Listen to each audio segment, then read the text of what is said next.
Good evening, everyone. A couple things to pass on to you real quick, before I forget to do it again. I should have been doing it before now, but you know how I am about things these days. Seems like I forget more than I remember. Anyways, we got a fellowship dinner coming up Sunday, potluck, so bring your favorites, show up for some fellowship and some good time. I know it's kind of short notice. Seems like time creeps up on me one of these days. I'll be looking behind me more than I am in front. But anyway, we got a fellowship this Sunday, and then coming up the first part of April 5 through 7, we've got a spiritual giftedness seminar. That's a Friday night through about a Saturday noon, and then on Sunday a little bit. We're going to have speaker come over, Brother Doug Hamilton, and if you've heard him speak before, he's kind of an excitable dude. He does a pretty good job of that. A couple times I've seen him, I've been pretty impressed. So I think you all will enjoy that. So please put that on your calendar. You can get all the rest of the details. There's some flyers hanging out around here. Or just ask somebody who already knows and we'll get it figured out. But put that stuff on your calendar, please. All right, grab a songbook if you would. What? Oh, yeah. Harry doesn't want you to forget to run your clock forward this weekend either. You better not forget, Harry, after all this stuff. So anyway, run your clock forward an hour, lose an hour of sleep, so you'll be here on sometime on that. All right, number 595 in the songbook. Let's sing this together. Come to the garden on 595. I come to the garden alone, while the dew is still on the roses, and the voice I hear calling on my ear, the Son of God discloses, and He walks with me, and He talks with me, and He tells me I am His own, and the joy we share as we tarry there, none other has ever known. He speaks, and the sound of His voice is so sweet, the birds are singing, and the melody that He came to me within my heart is ringing. And He walks with me, and He talks with me, and He tells me I am His own, and the joy we share as we tarry there, none other has ever known. I stay in the garden with Him, though the night around me be falling, but He bids me go through the voice of woe. His voice to me is calling, and He walks with me, and He talks with me, and He tells me I am His own, and the joy we share as we tarry there, none other has ever known.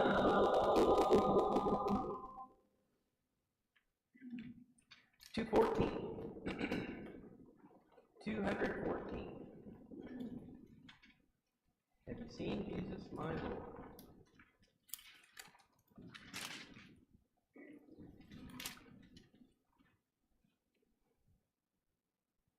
Have you ever stood at the ocean with a white calm at your feet, felt the endless thundering motion? Then I say you've seen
Father, thank you for bringing us here together tonight.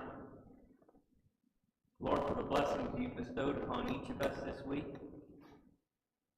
Lord, for the fellowship we share with friends and family we found in your kingdom. Lord, for the words we get to look through tonight, what they mean to us. Lord, for your Son and what he means to us. And Lord, for what you mean to us. You are indeed our Creator. Of all the things we see around us and everything we can touch or feel, Lord, you are the one who made it all. Lord, I want to ask you to bless our sick, those who are traveling, those who have struggles of some kind, whether they be public or private. Lord, help us all here to find peace of mind when the devil comes calling, to find some strength in the words you've given us and the faith you've bestowed in each of us. Lord, it's in Jesus' name we pray. Amen.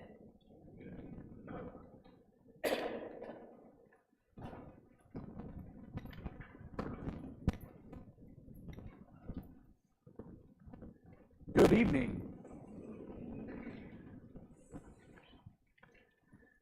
Good to see you all here tonight as we continue our study of, and we're coming actually to the tail end of the life of David. So we'll call this the latter part of his life.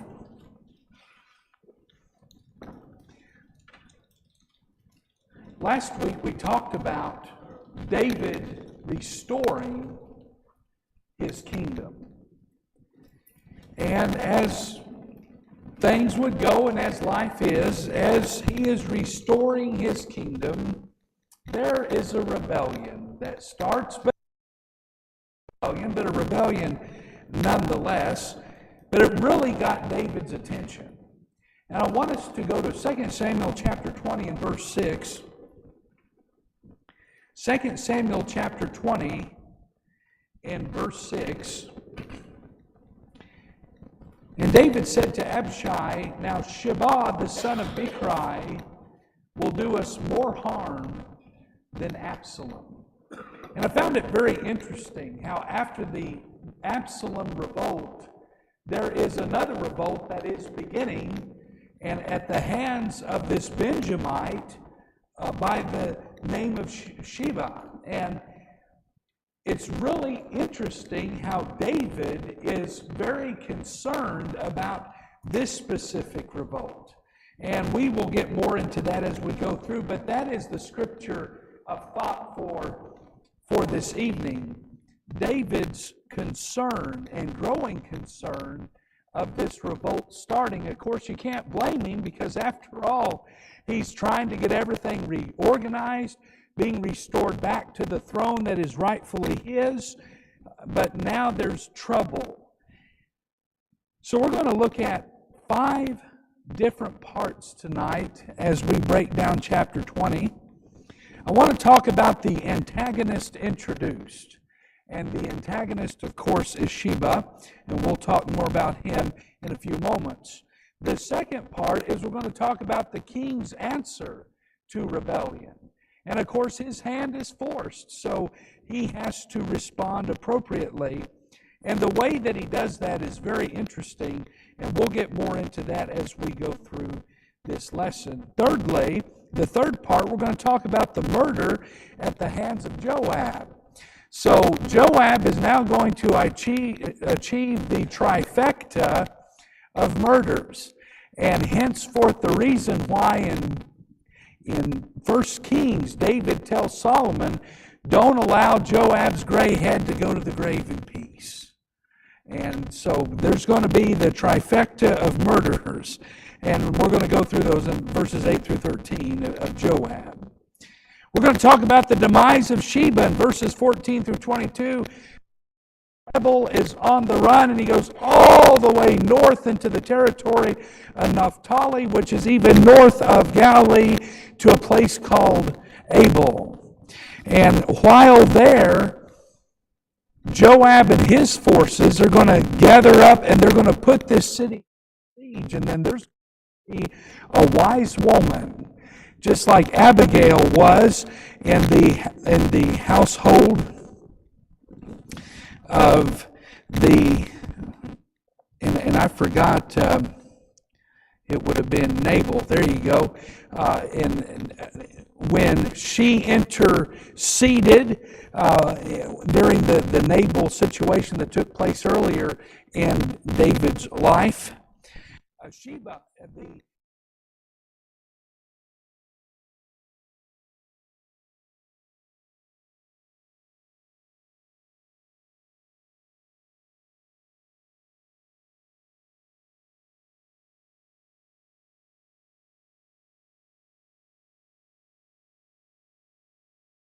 administration. And this will be his administration till the day that he passes from this life. So that's what we can look forward to in this study tonight. So let's talk about the antagonist. And there happened to be there, this is 2 Samuel chapter 20, verse 1, and there happened to be there a rebel whose name was Sheba, the son of Bichri, a Benjamite. And he blew a trumpet and said, "We have no share in David, nor do we have inheritance in the son of Jesse. Every man to his tents, O Israel." So every man of Israel deserted David and followed Sheba, the son of Bichri. But the men of Judah from the Jordan as far as Jerusalem remained loyal to the king, to their king,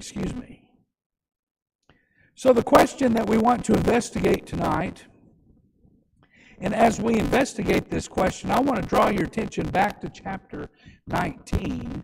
But before we go into that further, I want us to notice the words of this rebel. We have no share in David, nor do we have inheritance in the son of Jesse. Every man to his tent, O Israel. Now, what's so interesting about this revolt is he's not calling an army. He's calling something else. When he says, "Go to your tents," this is an act of defiance. This is showing the king, "Come and get us." So, based off of chapter 19, could the claims of Sheba be a continuation of the contention found in verses 40 through 43 of chapter 19? And we're going to read this just to kind of refresh our minds. Of course, we have in verses 40 through 42, we have David soliciting support from Judah, and he does this by making Amasa head of the army, and he's actually demoting Joab, and we'll get to that as we get to the murder of Amasa. But why did he choose Amasa to garner support from his flesh and blood tribe from Judah? Well, that is found in the book of 1 Chronicles, and Ty was the one that drew my attention to this. 1 Chronicles chapter 2, beginning in verse 16, the sisters of David were Zeruiah and Abigail. And the sons of Zeruiah were Abishai, Joab, and Asahel. There were three. So that makes sense. But now we come to Abigail's sons, and she bore Amasa, and the father of Amasa was Jethro the Ishmaelite. And so we see here where David keeps it in the family, but why in the world would he make the one who supported Absalom chief of his army? Well, that's where we see politics come into this. He has to have the support of his fellows, and that's the tribe of Judah, if he is to be restored as king. So the most easy way to do that is to acknowledge Amasa, plus he could control him anyway because he's his uncle, he's family, right? And so he makes Amasa head of the army. Now this is really going to make Joab mad, and we'll get to that as we go into chapter 20. But so that's what happens. Of course, Judah does restore David. But now go to verse 43. There's a sharp contention that comes. And the men of Israel answered the men of Judah and said, we have 10 shares in the king, therefore we also have more right to David than you. Why then do you despise us? Were we not the first to advise bringing back our king? Yet the words of the men of Judah were fiercer than the words of the men of Israel. And henceforth this being the catalyst for Sheba being able to garner the attention of his fellow Confederates in this total defiance of David's kingdom and him being king. But I found it very interesting how he's not amassing an army. In fact, it's different. He's just amassing this defiant act, but yet it does grab the attention of David. Let's go to slide number 7, Randy. No, that's okay. So the antagonist, of course, in all of this is Sheba. Now, the best way to picture Sheba is, if you remember from history class, and the riots of the unions in the old days, and you had these guys standing on these platforms, whether they be crates or pallets, and saying, we're going to take it to the management, and so on and so forth, and they had these ideas of how they're going to do that. That's the best way to think of Sheba, as one of those guys. He's a troublemaker.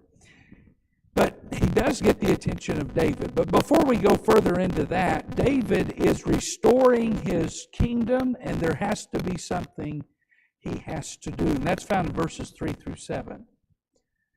Now David came to his house at Jerusalem, and the king took the 10 women, his concubines, whom he had left to keep the house and put them in seclusion, and supported them, but did not go into them. So they were shut up to the day of their death, living in widowhood. I want to focus on this for a little bit, because the concept of concubinage in the Old Testament is something that isn't very clear. Mosaical law covers it, of course, in Deuteronomy and the book of Exodus as well, but nowhere is concubinage. Nowhere does God validate it or say it's from Him, because it goes against it. And you can go to the teachings of Jesus on this. God intended from day one that there be one man and one woman, and that they would be one flesh. And so the Pharisees, they look at Jesus and say, well, yeah, but there could be multiple wives. And why are there writs of divorce, Jesus? And Jesus said, it's because of your own evil desires. So nowhere did God mandate this. So why are there laws that look like it's protecting the practice in the Mosaical law? Well, it's not protecting the practice as much as it is protecting the women who are victims of the practice itself. Okay? Now let's look at what it is. So a concubine, according to the Tyndale Bible Dictionary, and this was the easiest definition of all the dictionaries I looked in to understand. Practice of a man cohabitating with a woman, that being a concubine, who is regarded only as his sexual partner or as a secondary wife in his household, of lower station than his primary wife. Of course, there are some that come to mind, isn't there? I'm thinking of Abraham and Hagar. One could make the case that Jacob and Leah, in some ways, because he loved Rachel more. There's that distinguishing there. And Gideon had a concubine as well. So there's several areas in the Old Testament, whether you be in the pre-Mosaic time to the Mosaic time, that this was going on. But now let's talk about royal concubines. What would be the purpose of a royal concubine? Once again, the Tyndale Bible Dictionary says a man might have a concubine simply as an economical form of marriage, since no dowry or bride price was required. A concubine could add to a man's prestige by giving him 2 wives and thus an increased capacity for children.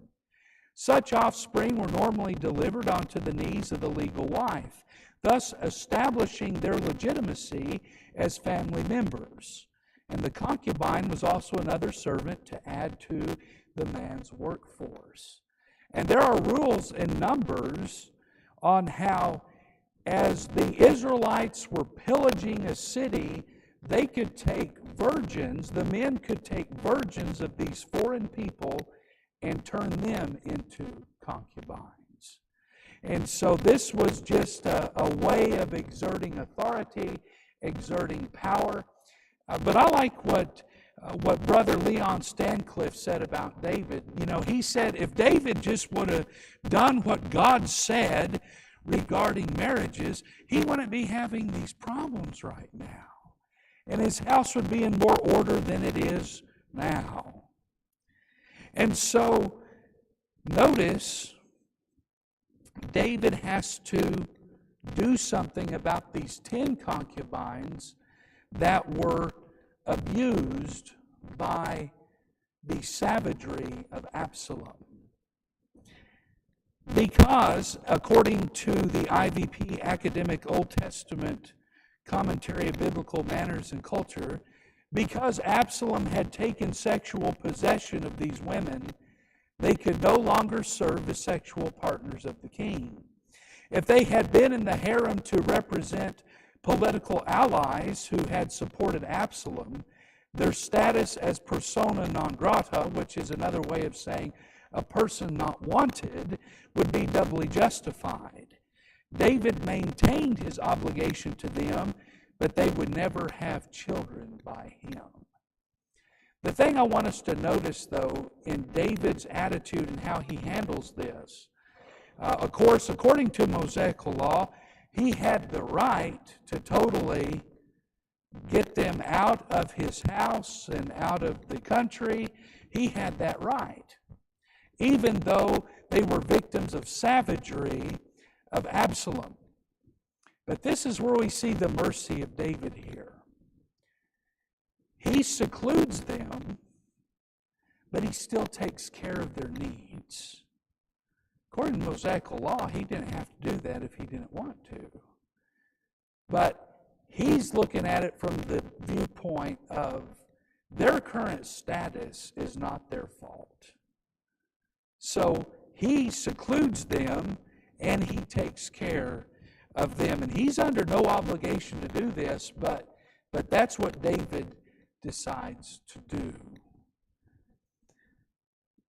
So that's just a sidebar that the inspired historian is adding into the narrative of how David is reorganizing and reestablishing his kingship.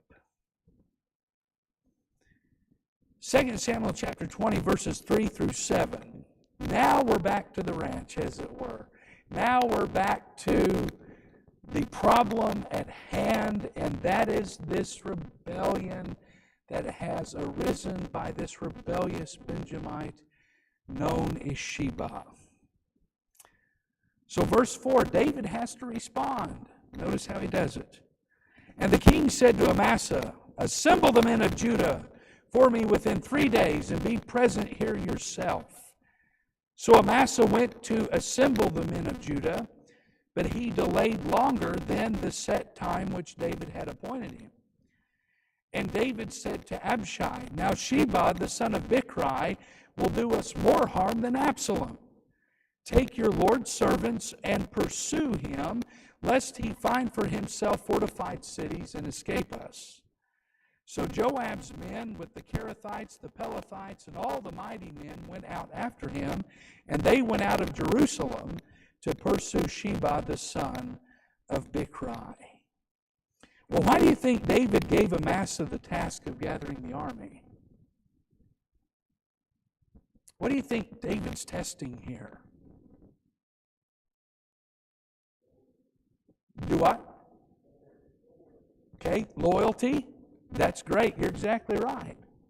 He's testing his loyalty. After all, he was commanding the armies of Absalom, who was in revolt against him. So he's not only testing his loyalty, but he's also testing his ability to lead. Do the people of Judah respect him enough to follow him? So there's the loyalty factor, but there's that also the skill factor.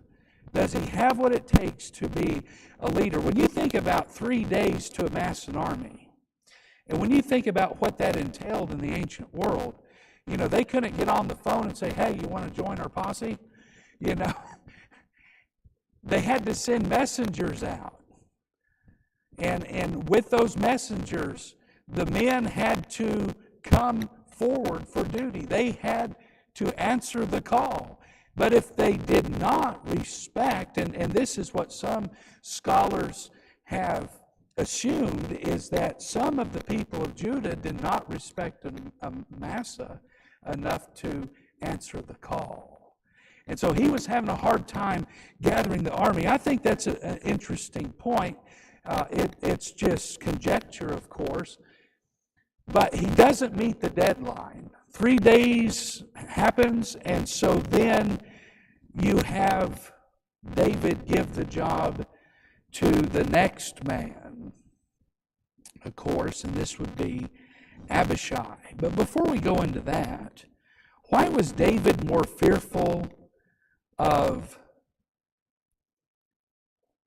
Sheba than his son Absalom?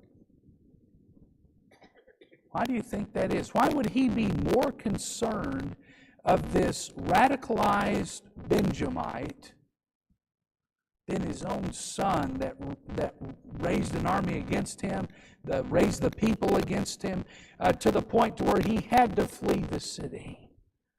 Why was David more concerned about this rebellion?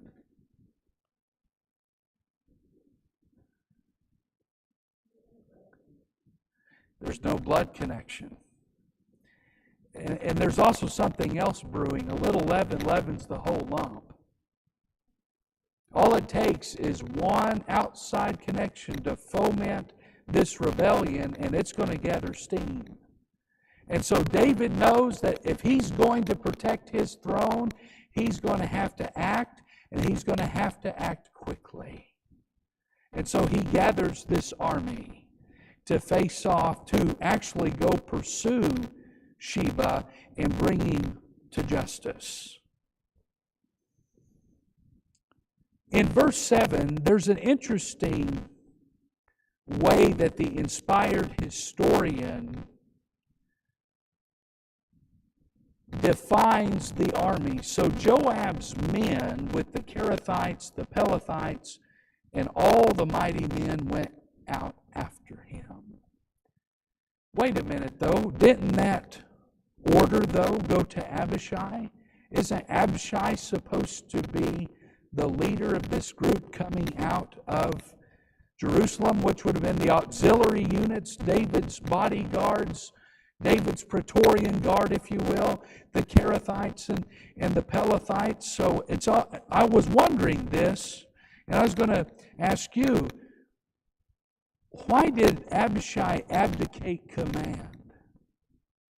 Why would Joab had made a power play and Abishai go, okay, they're yours?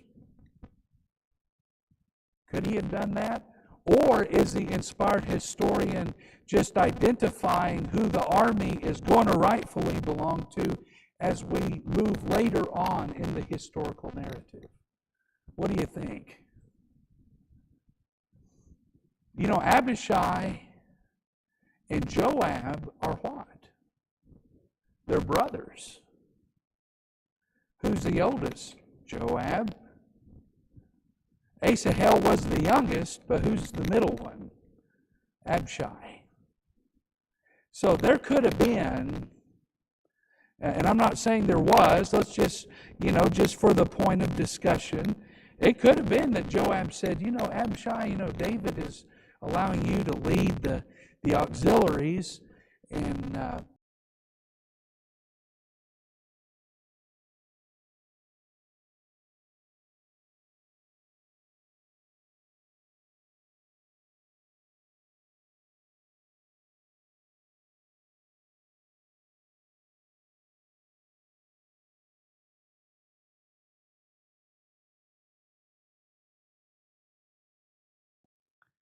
it wouldn't surprise me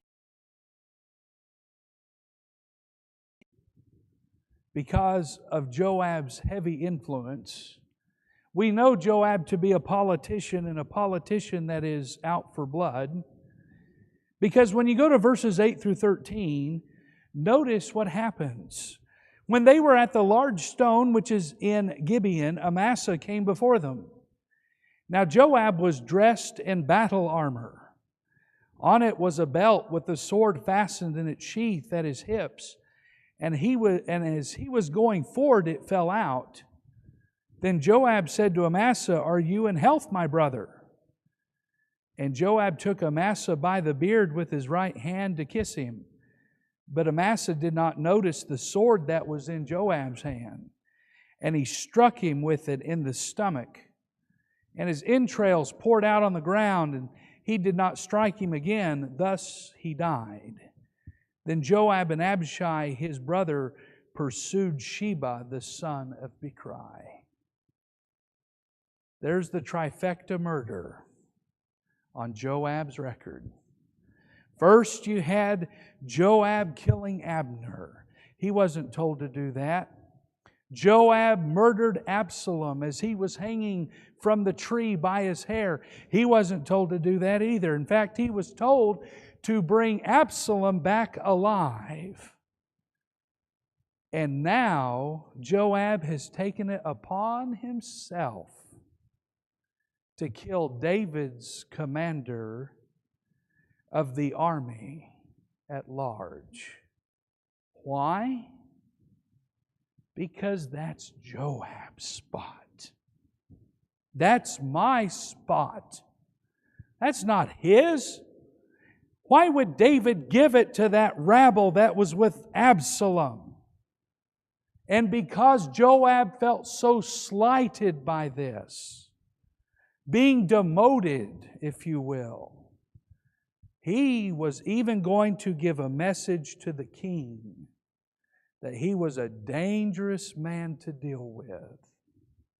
And so we see Joab once again committing murder to insert his influence in the kingdom. So now it makes better sense why in David's last instructions to Solomon, he says, and oh, by the way, Joab, don't allow his gray head to go to the grave in peace. And Solomon executed him at the behest of his father. So David knows this is going on, and let's keep going. So let's just talk about the brutality of Joab. He feints and what I mean by feint, F-E-I-N-T, he does a feint in the sense that he is going to, with brotherly love, show love toward Amasa as a fellow brother and a fellow fighter, yeah. And he grabs him by the beard and he strikes him in the stomach with a sword. But he doesn't die instantly. And I think that was by design as well. Because notice what continues in verse 11. So we could tell this the savagery of Joab as well. Meanwhile, one of Joab's men stood near Amasa and said, "Whoever favors Joab and whoever is for David, follow Joab." But Amasa wallowed in his blood in the middle of the highway.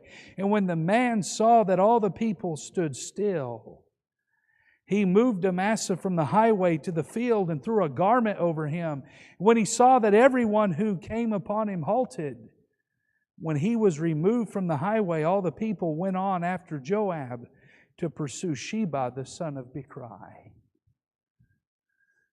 He left him there to bleed out, but to also give a message to the army. And that message is this: if you don't follow me, you're going to end up like this guy here. And that's why he had one of his lieutenants stand by the body and saying, if you're for David, then you're following Joab.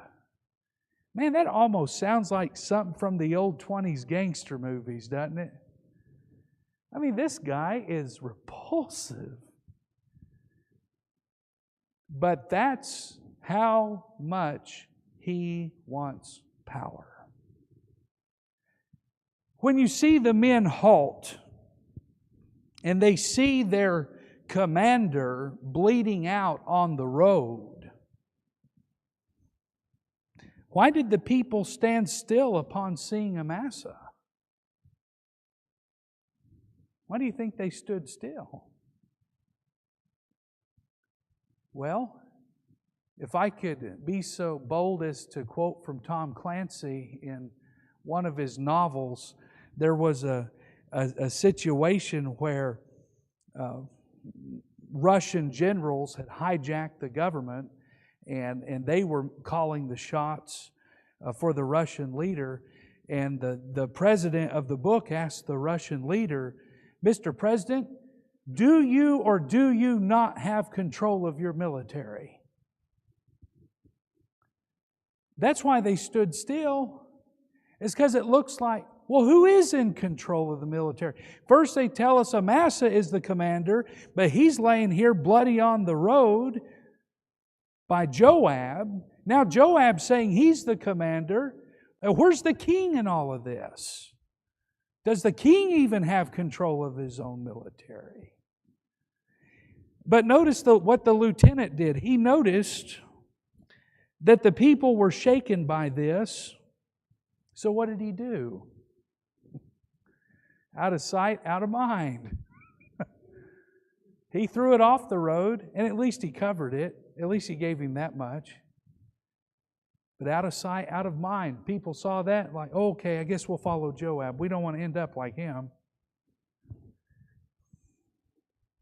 So Joab has now gained back control of his army. Well, let's talk about the demise of Sheba. 2 Samuel chapter 20, 14 through 22. Now Joab is going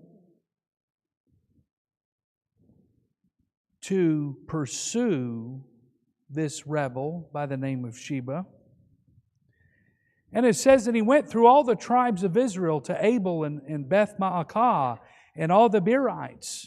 So they were gathered together and also went after Sheba. Notice the type of support that Joab is able to amass to build an even bigger army.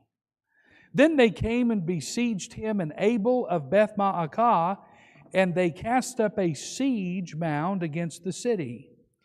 And it stood by the rampart. And all the people who were with Joab battered the wall to throw it down. This is classic siege warfare. You have an army surround the city. And then to get their point across, now they're going to destroy the city. They're going to raze it to the ground by infiltrating the walls.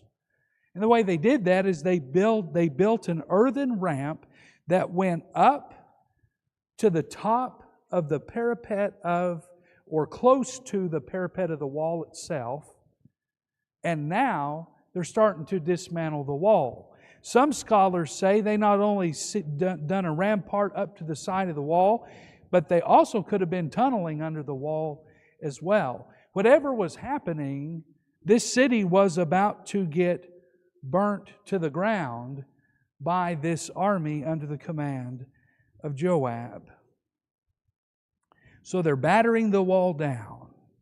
Can you imagine what this would have sounded like in the city proper?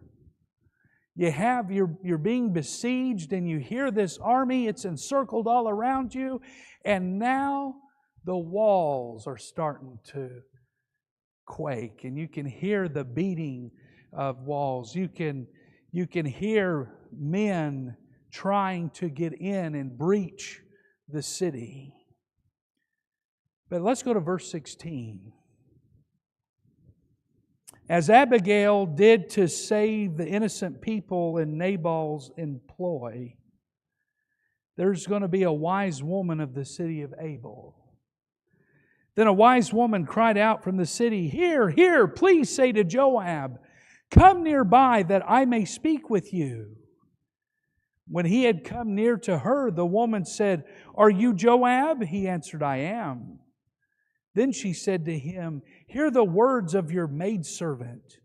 And he answered, "I am listening." So she spoke, saying, "They used to talk in former times, saying, they shall surely seek guidance at Abel, and so they would end disputes. I am among the peaceable and faithful in Israel.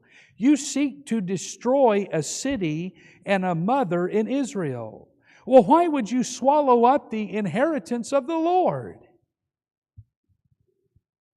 And Joab answered and said, far be it from me that I should swallow up or destroy." I want us to notice the defense of this wise woman of Abel.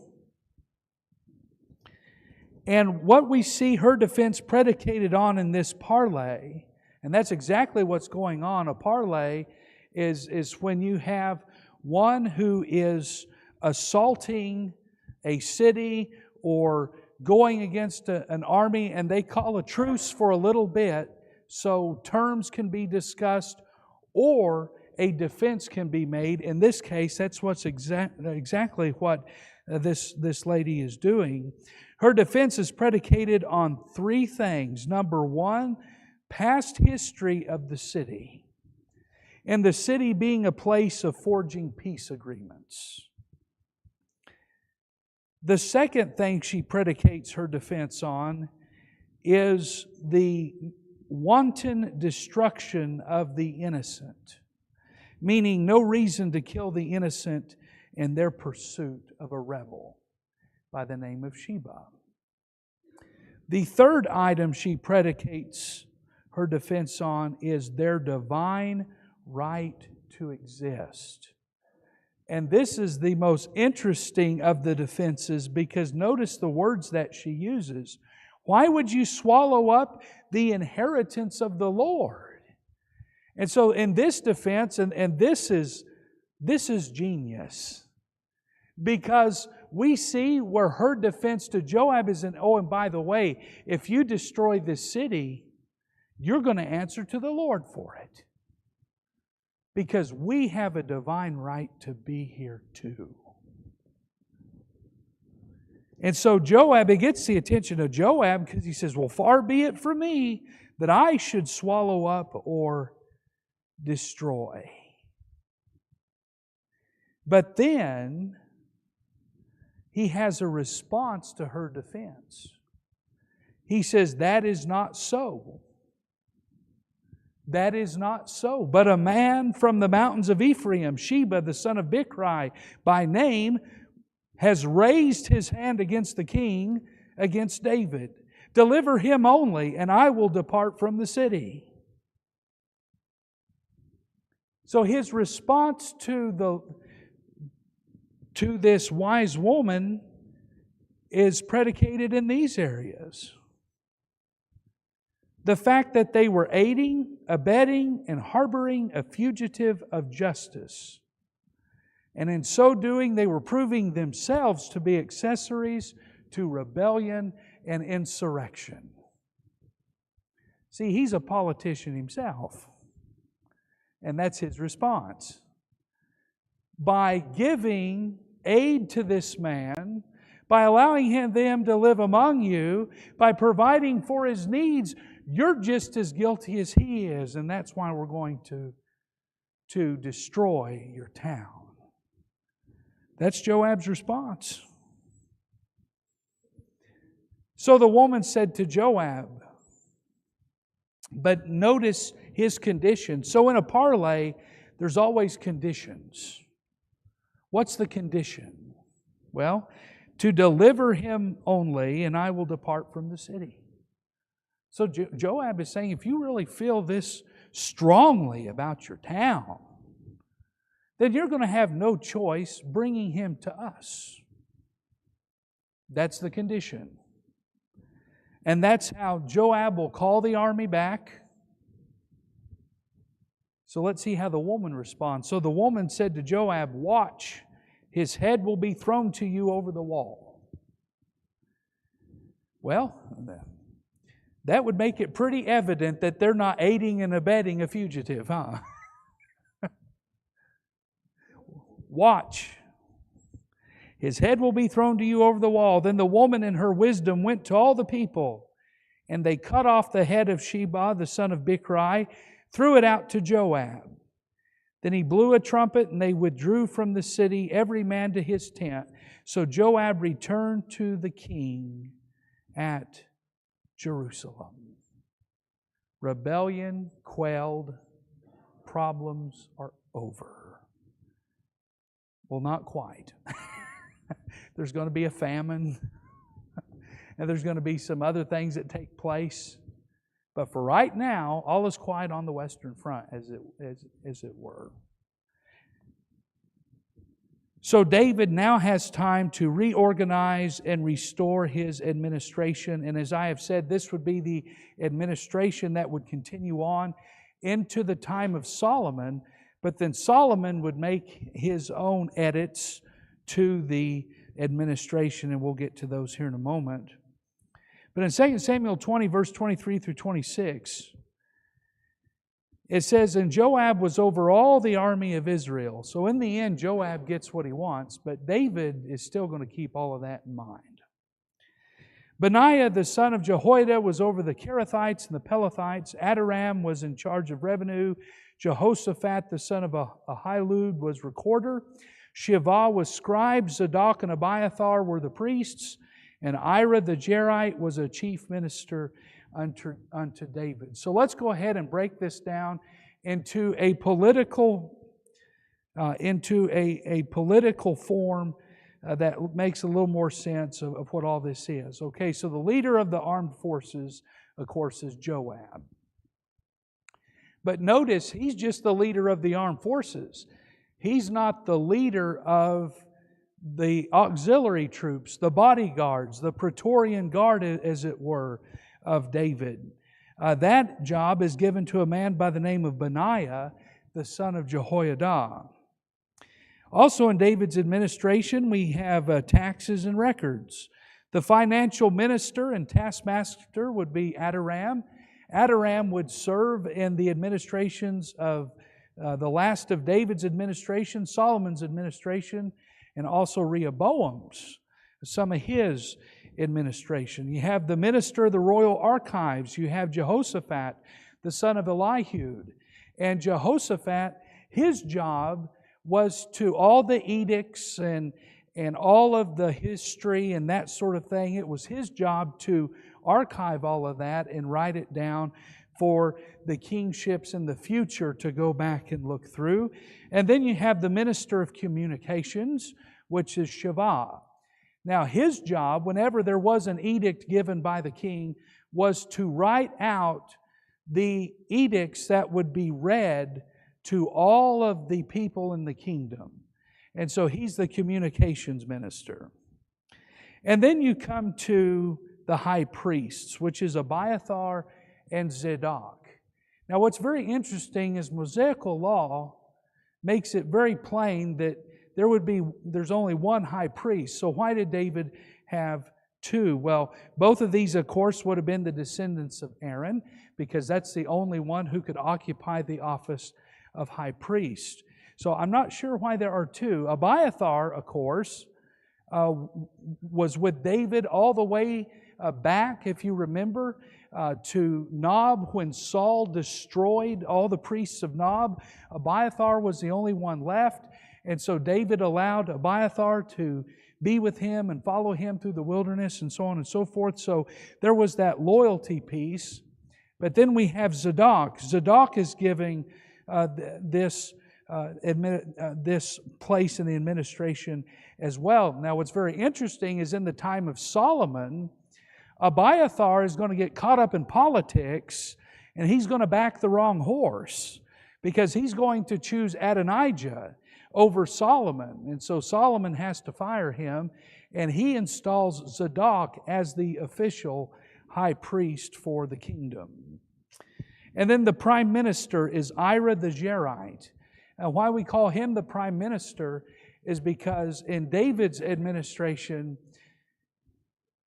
Ira is the one that enforces the king's edicts. So he's the one that looks over the people and makes sure that what David said is exactly being obeyed by the people. So he's more or less a prime minister, as it were.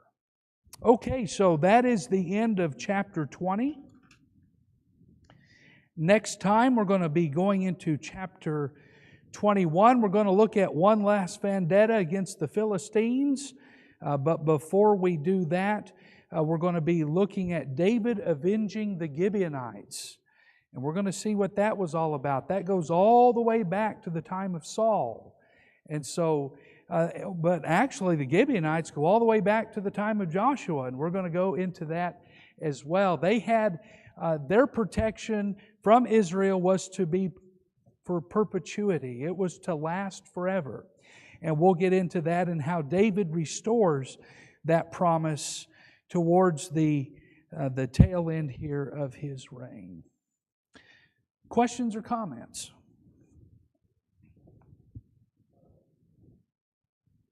Well, I thank everyone for their kind attention. And before we're dismissed, I would like to ask Ty to lead us in a closing word of prayer.